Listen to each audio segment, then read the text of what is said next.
लवीना हमसे जो हमारे साथ जुड़ चुकी हैं, बिल्कुल ऑन द ग्राउंड है, उनके पास जाएं। सईद प्लीज आप गो अहेड, बात कीजिए। Lavina, nice to see you. बताएं क्या माहौल है, क्योंकि G7 लीडर्स तो पहुंच चुके हैं और मुलाकात भी शुरू हो जाएगी, लेकिन बायलैटरल्स बहुत इंपॉर्टेंट होगा।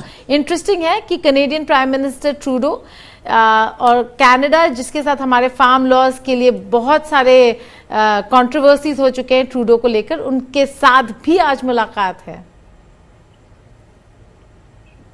जी बिल्कुल गीता, जो बायलैटरल्स हैं आई थिंक वो ज्यादा महत्वपूर्ण होंगे G7 में, क्योंकि ठीक है बात फूड सिक्योरिटी या काउंटर टेररिज्म या एनर्जी और क्लाइमेट चेंज की तो है ही, लेकिन जो इस पूरे बड़े मुद्दे से जुड़ी हुई है, लेकिन सबसे बड़ी बात वही जो आप कह रही थी कि रशिया को चेक और जो वेस्टर्न कॉन्सेप्ट ऑफ डेमोक्रेसी उसको चेकमेट ना मिले, इसकी पूरी जद्दोजहद यहाँ रहेगी। और आपने शुरुआत की कनेडियन प्राइम जस्टिन ट्रूडो के साथ, तो वो हमारे साथ एक जरा खट्टा मीठा रिश्ता रहता है वहां से, क्योंकि जो खालिस्तान का मूवमेंट है या जो फार्मर्स मूवमेंट है, वो कनाडा और यूके दो ऐसी जगहें हैं जहां से बहुत ज्यादा पैसा आता है और बहुत ज्यादा परेशानियों का हमारे लिए वो मुद्दा बन जाता है।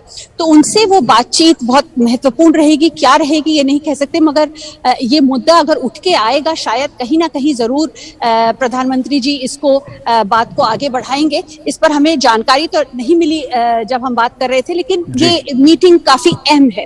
इसके अलावा जो प्लेनरी सेशंस हैं उसमें फूड सिक्योरिटी में तो रहेंगे, लेकिन भारत की जो पोजीशनिंग है इस वक्त, और भारत को बुलाना और साउथ की डेमोक्रेसीज को बुलाना एक बहुत ही अहम मुद्दा है, क्योंकि हम देख रहे हैं कि जो यूएस कॉन्सेप्ट है या जो वेस्ट का कॉन्सेप्ट है डेमोक्रेसी का, वो तो काम नहीं चला उससे। अब जहां मैं खड़ी हूं ये है ओडियंस प्लाजा, यहाँ म्यूनिक में, और यहीं से करीब 1-1.5 घंटे की दूरी पर G7 हो रहा है। म्यूनिक वो जगह है गीता, और जहां पे इसी जगह से हिटलर ने कई भाषण दिए, और ये वो जगह है जहां पे कई बहुत बॉम्बिंग हुई अलायंस के द्वारा।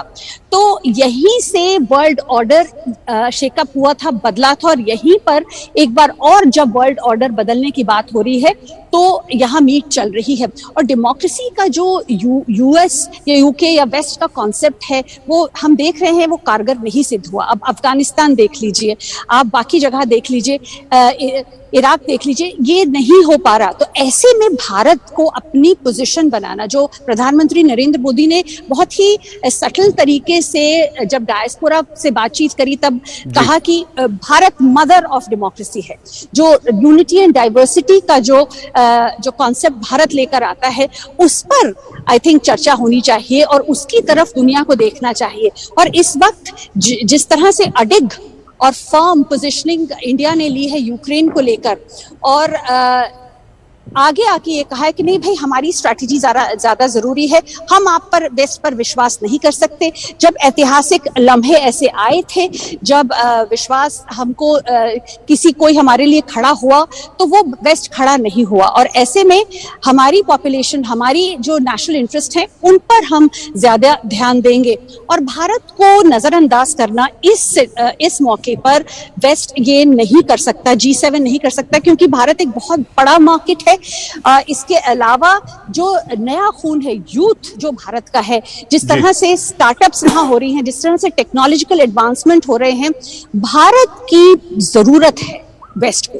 और इसलिए जो चर्चाएं प्लेनरी सेशंस के बाहर होती हैं, जो बायलैटरल्स होते हैं, या भारत को इंक्लूड करना, और सबसे बड़ी बात कि ये नहीं समझना कि भारत हमारे साथ है, क्यों, मगर भारत को पार्टिसिपेंट बनाना, अपने साथ खड़ा करना, और इसकी पहल और इसकी पहुंच शुरू हो चुकी है। और G7 एक ऐसा ही लम्हा है जब इस बात को और भी पुख्ता तौर पर करा जा सकता है भारत द्वारा, जो प्रधानमंत्री नरेंद्र मोदी करेंगे।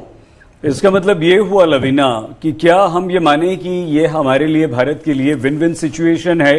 हम वेस्ट के साथ भी खड़े हैं, फ्रांस, जर्मनी, इटली, ब्रिटेन, सब कुछ सबके साथ भी हैं, और साथ ही साथ हम रूस से भी अपनी शर्तों पर ही बात कर रहे हैं। रूस के साथ जो रिश्ते हैं वो हमारे बरकरार हैं, और G7 के इन देशों के साथ जो रूस के अगेंस्ट हैं, उनके साथ भी हम हैं, क्योंकि हमारी उन्हें जरूरत है। तो विन विन सिचुएशन हम इसे कह सकते हैं। मुश्किल सिचुएशन है पर विन विन है। ऐसा नहीं है कि ये सिचुएशन आसान है, इस पर खड़े रहना आसान है, लेकिन जब भी खड़ा होना होता है और एक जगह खड़ा होना होता है तो हिम्मत और अडिग रहना तो जरूरी है। तो विन विन तो है, लेकिन मुश्किल भी मुश्किल जरूर है। भारत प्रगति, अब उसकी अपनी हमारी अपनी मुश्किलें हैं, हम अपनी इंटरनल प्रॉब्लम से डील कर रहे हैं, लेकिन फिर भी जो इमेज है भारत की वो बहुत बदली है विदेशों में। हमने खुद ने देखा है, मतलब I am witness to it कि कैसे जो भारत की इमेज है वो 2014 में क्या थी और आज क्या है, उसमें जमीन आसमान का अंतर है। और साथ ही जो टेक्नोलॉजी को लेकर, इनोवेशंस को लेकर और डेमोक्रेटिक कॉन्सेप्ट को लेकर, चाइना एक तरफ है लेकिन वो एक तरह से डिक्टेटरशिप है और बहुत कॉपी कैट सिचुएशन उनकी रहती है। तो ये इमेज एक बहुत ही प्लेन इमेज बता रही हूं मैं आपको, सही। एक तरफ है चाइना और दूसरी तरफ है इनोवेटिव डेमोक्रेटिक इंडिया। तो इसके साथ जुड़ना चाहता है वेस्ट, लेकिन साथ में उसे ये भी पता है कि हम इनको बल ऐसे ही साथ में लेकिन ही चल सकते। इनकी शर्तें और इनकी जो वक़्त है वो बढ़ रही है, और इसीलिए भारत का यूथ और भारत की प्रगति और जो वो दिखाए वो सक्षम बनना बहुत जरूरी है, और उसी की कोशिश है। अब जैसे एनर्जी की बात करें, one grid one power one world energy की बात हो या वाटर की बात हो, फूड सिक्योरिटी की बात हो, तो वो भारत एक जवाब बन सकता है।